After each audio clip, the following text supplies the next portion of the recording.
Russia.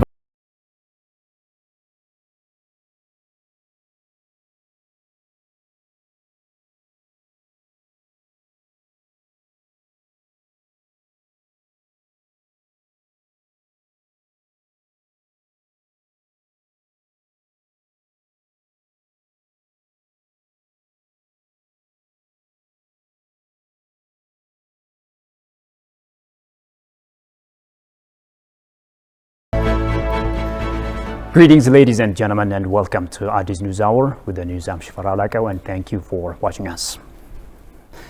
Now, an entrepreneurial forum on peace and development in Ethiopia and the IGAD region, chaired by the former leaders of Ethiopia, has officially started its work.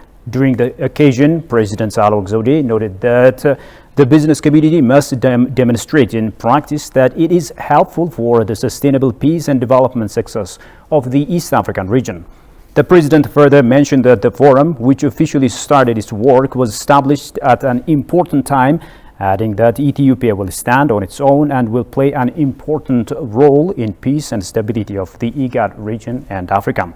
She expressed that currently the government is making comprehensive peace and development efforts with charitable organizations and the business community involved. Dr. Mulatu Teshome, former Ethiopian president and the chairperson of the executive board of the Entrepreneurial Forum for Peace and Development, said that the business community has become the main victim of the problems that have arisen in Ethiopia in the past years. A delegation from the African Union Peace and Security Council arrived in Mogadishu to evaluate the major security activities made by African Union Transition Mission in Somalia. This is the first assessment visit to the country since the African Union Transition Mission in Somalia was launched on April the 1st, 2022. Abtam Washtagri reports. A delegation from the African Union Peace and Security Council arrived in Mogadishu to evaluate the major security activities made by African Union Transition Mission in Somalia. Speaking on the occasion, Ambassador of Djibouti to Ethiopia and Permanent Representative to the African Union, Abdi Mahamoud Ibe, said the visit is to gather first-hand information on the framework of the implementation of the ATMIS. On arrival, the Deputy Special Representative of the African Union Commission Chairperson, Fiona Larten, the Peace and Security Council, was briefed the ATMIS senior leadership team.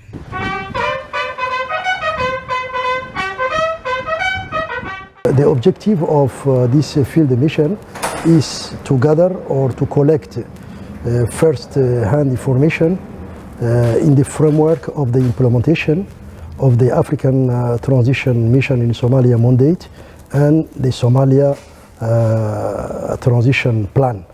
With extensive planning and resource mobilization, threats have been mitigated to medium residual risk level that guarantees the camp and other ATMIS secured installations to be designated as green zones. The delegation was updated on various issues, including the current security situation, progress in implementation of the United Nations Security Council Resolution 2628, 2022. The humanitarian emergency brought about by the current drought, as well as political developments in the country, including the recent successful conclusion of parliamentary and presidential elections, where ATMIS supported the Somalia security forces in securing the elections. The delegation was also briefed on Somalia's national priorities as outlined by President Hassan Sheikh Mohammed in his inaugural address. These include national reconciliation, improving relations between the central government and federal member states, addressing the security challenges, in particular the security threat posed by Al-Shabaab, and attending to the drought-related humanitarian emergency.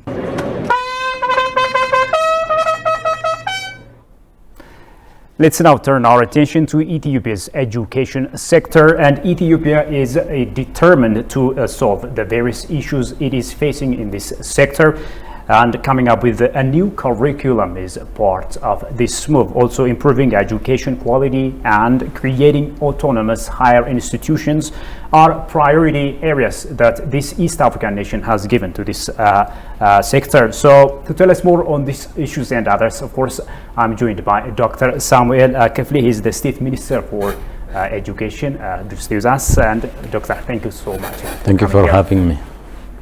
All right, I want to start my first question with this. What are the major issues that the education sector is facing, and what are some of the things that you are doing as part of solving the problems, including coming up with completely new curricula? Thank you very much. The major problem we have noticed in the education sector as a major setback and a major fallback in terms of the education sector in general and higher education in particular also is the quality of education. The quality of education with the knowledge that imparts into the students and the skill that students have developed, and also the all-rounded personality they are supposed to have on graduation or on completion of a certain level. That has to be tackled, that has to be solved as a major problem going forward to have a prosperous nation, a prosperous country, a self-resilient nation, and a powerhouse for Africa and the rest of the world, which we are well endowed with. We need to work very strongly on the quality of education. To that, we don't suggest, we don't recommend a single solution. There is no single bullet on a silver bullet for the solution. Absolutely. Yeah. The solution has to be all-inclusive and comprehensive, and it has to take time into account. It has to take time, the nation's capacity into account. Above all, it has to fit with whole development agenda on the table. Yeah. Taking that into account, we have worked intensively the last 5-6 years on reforming the education sector. One is the governance itself. Governance is very important to ensure quality of education. In particular, in higher education, we have had and we have been working on how to create autonomous universities. What takes to have an autonomous university, and why an autonomous university in terms of ensuring quality of education, and what would benefit as a nation, and what international posture it would give us in the future. Right. That's very important for us. So going forward, we need to have the autonomous universities in place. Public universities have to be autonomous in terms of their student admission, in terms of curriculum development, program design and implementation, teachers recruitment and remuneration, and also in terms of doing their research and mobilizing their resources and utilizing resources. That's very important. Yeah. That would improve the quality of education. But it cannot be done alone. It cannot be a single solution for a very much bigger problem. To tackle a much bigger problem, the other part is curriculum revision. Curriculum revision at a lower grade in general education from pre-KG to 12, and then in higher education as well. In higher education, we started it 3 years ago, and we've been working on it since 2020.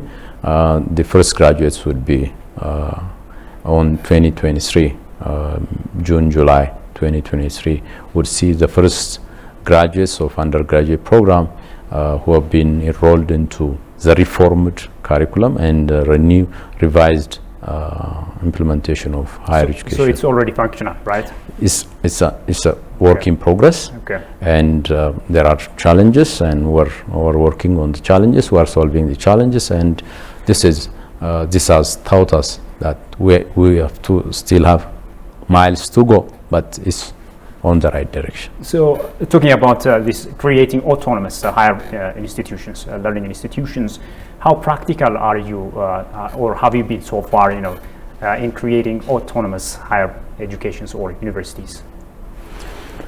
Having autonomous universities, we're not the first in the world.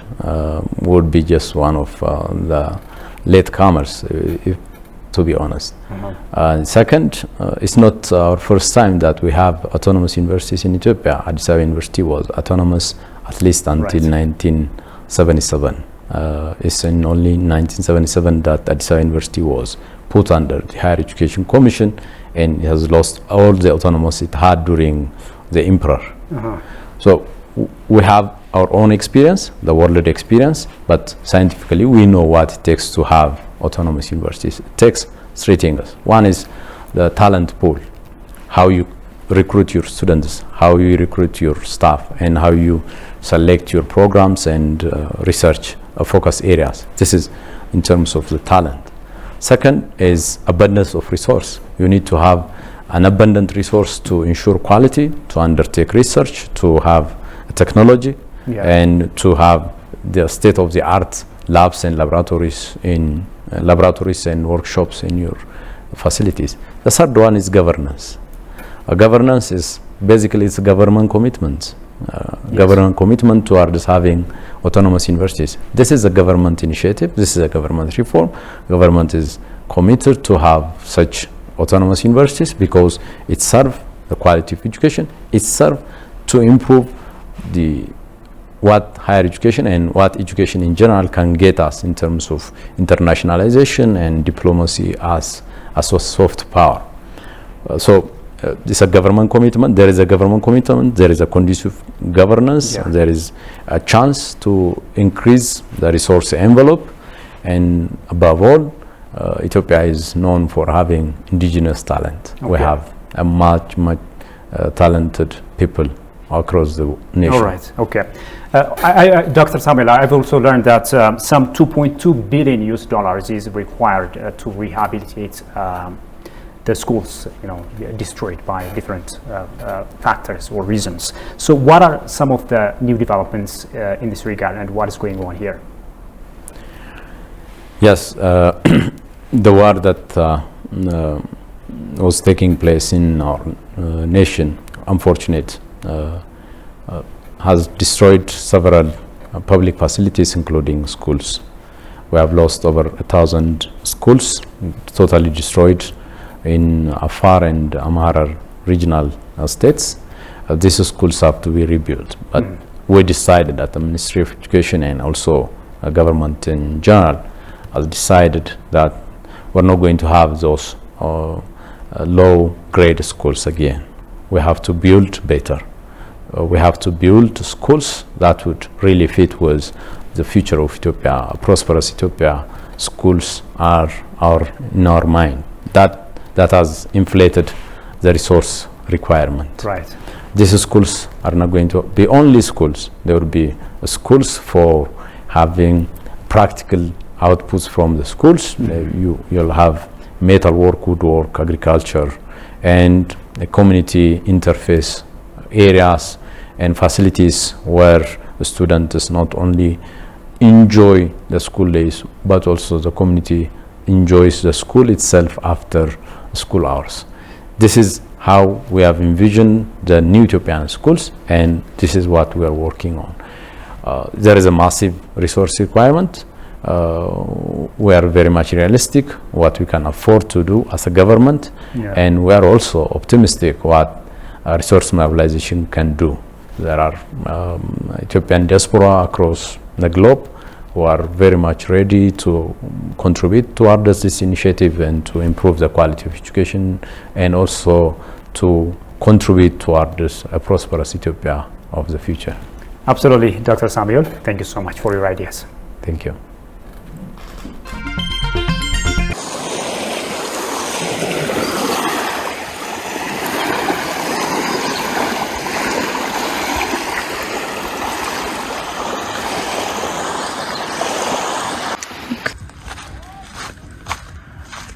Lake Langano is located in Ethiopia in Oromia region, exactly 200 kilometers by road south of the capital Addis Ababa, on the border between the East Shewa zone and Arisi zone. And there are many hotels and resorts that you can find by the lake. This one in particular is 149 kilometers closer to the city Addis Ababa.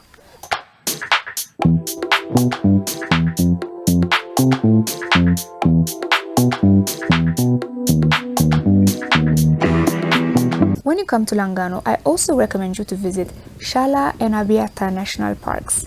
There you will find more than 70 types of wild animals, and you get to visit Shala and Abiata lakes.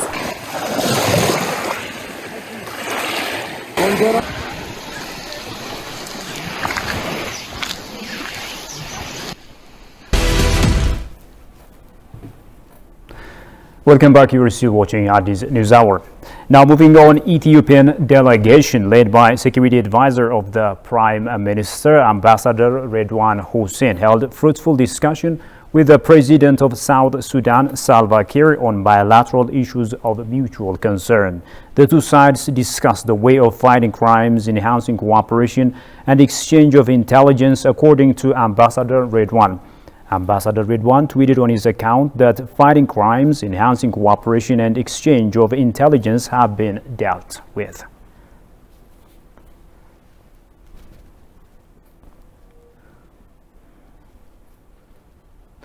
The Russian Federation claims commitment to cementing ties with Ethiopia aimed at addressing security disregards. Yevgeny Terekin, Russian ambassador to Ethiopia, announces that his country values its age-long relations with Ethiopia and would exert utmost efforts to the bilateral ties with regard to trade and economy. Kazaun Chane reports. Russian Federation is committed to further bolstering ties with Ethiopia through unwaveringly supporting efforts aimed at addressing regional and global security challenges. Well, there is no secret that relations between our two countries are of mutual respect and partnership nature, based on traditions of friendship and mutual assistance. Our countries and peoples have been linked for dozens of years, and we intend to strengthen these links even furthermore. Recently, we have been actively conducting a dialogue at the political level. We are striving to develop our close cooperation in economic, humanitarian, and other fields. The ambassador further underscored that his country valued its traditional relations with Ethiopia and Ethiopians, underscoring the government of the Russian Federation would exert utmost efforts to the bilateral ties with regard to trade and economy heedfully. We are also making every effort to increase cooperation in trade and economic areas, an important tool of which is the Russian-Ethiopian Intergovernmental Commission on Economic, Scientific and Technical Cooperation and Trade. A virtual meeting of its co-chairs was held this spring, and we hope to hold a meeting in person during the coming fall in Addis Ababa. Our bilateral relations have great potential, and we are making every effort to realize it fully. Russian ambassador to Ethiopia merely noted that Russia-Africa summit held in Sochi in 2019 has graciously allowed them to carefully outline modern formats and key areas for constructive interstate interaction. It was also noted that Russian President Vladimir Putin expressed his heartfelt greetings on the occasion of Africa Day, which has become the symbol of victory of the peoples of the continent over colonialism and the aspirations for independence, peace and prosperity. Ambassador Berhanu Tsaggai says Ethiopia attaches high importance to its relations with Algeria. He made the remark while welcoming the newly appointed Algerian ambassador to Djibouti, Irki Mohammed. The relations between the two sisterly countries dates back even before Algeria's independence in 1962 in their collective quest for anti-colonial struggle, noted Ambassador Berhanu. Since then, he added, they have enjoyed long-standing relations as well as strategic cooperation both on bilateral and multilateral arrays. The ambassador praised Algeria for the constructive role it played during the Ethiopia-Eritrea peace agreement 2 decades ago that became a reality when Prime Minister Abiy and President Isaias signed a peace deal that chartered a new hope in the Horn. The ambassador also briefed his Algerian counterpart on his government's unwavering commitments in making sure all essential goods and services have reached to Tigray region. Ethiopia's principled position on the GERD based on fairness and equity was also discussed at length between the two ambassadors. Irki expressed his confidence that the support and guidance of the Ethiopian counterpart will remain steadfast during his tenure.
Now moving on, the African Group of Climate Change Negotiators Consultative Forum began to take place in Addis Ababa, the United Nations Economic Commission for Africa.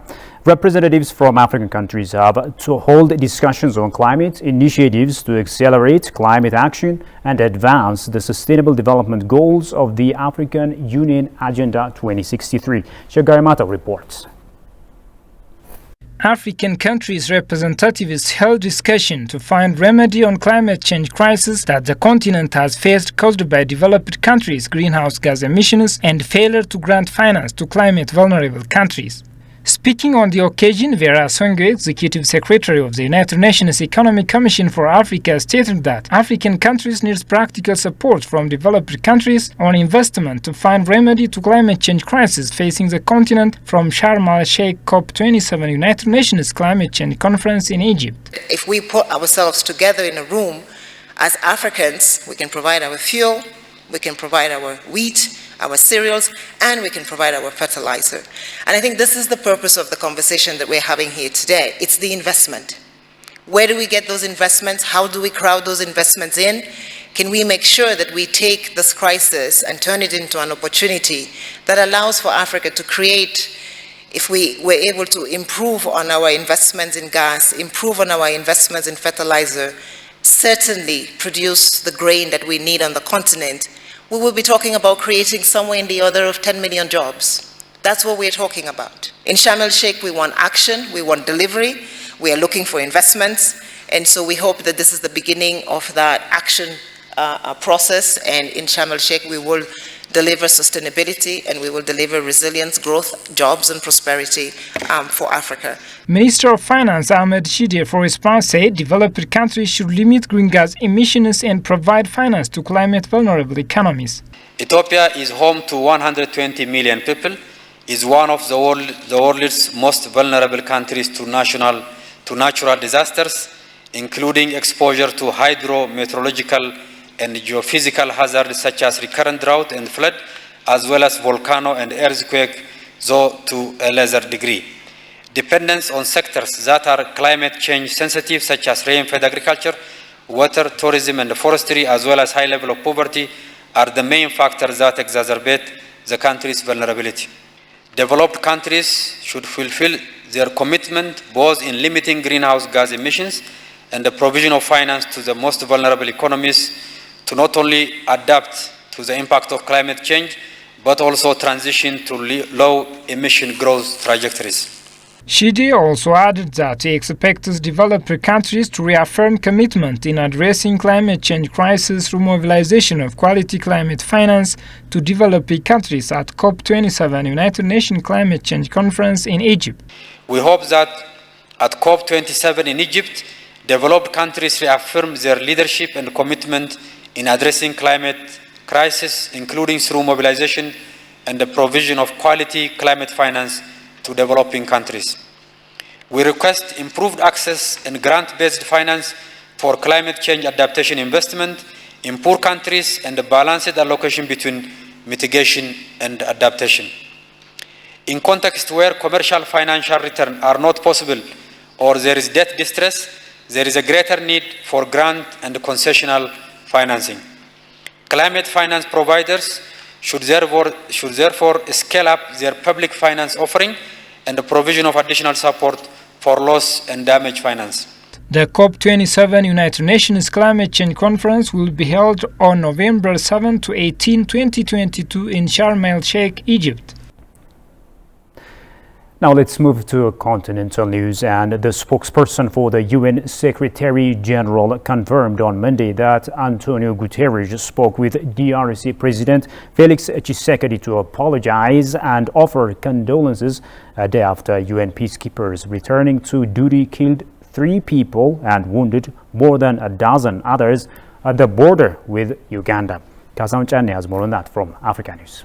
UN Chief Antonio Guterres said that he was outraged after 2 people were killed and several others injured when United Nations peacekeepers opened fire during an incident in the Eastern Democratic Republic of Congo on the Uganda border on Sunday. The UN force MONUSCO admitted that some of its peacekeepers had opened fire for unexplained reasons, adding that arrests had already been made.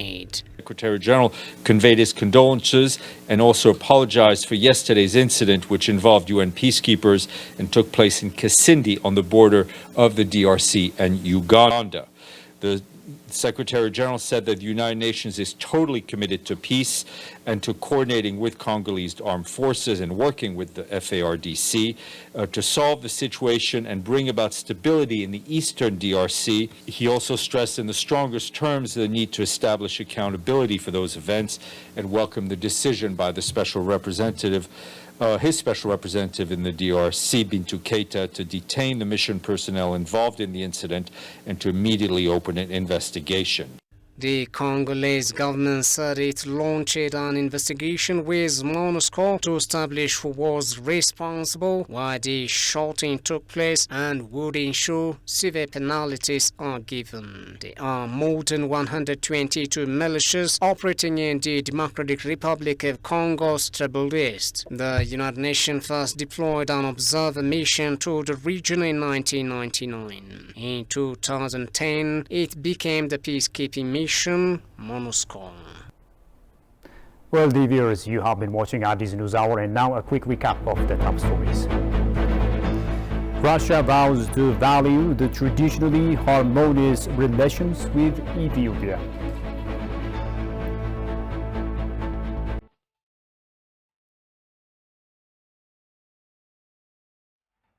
And New Zealand keen to bolster ties with Ethiopia in various sectors.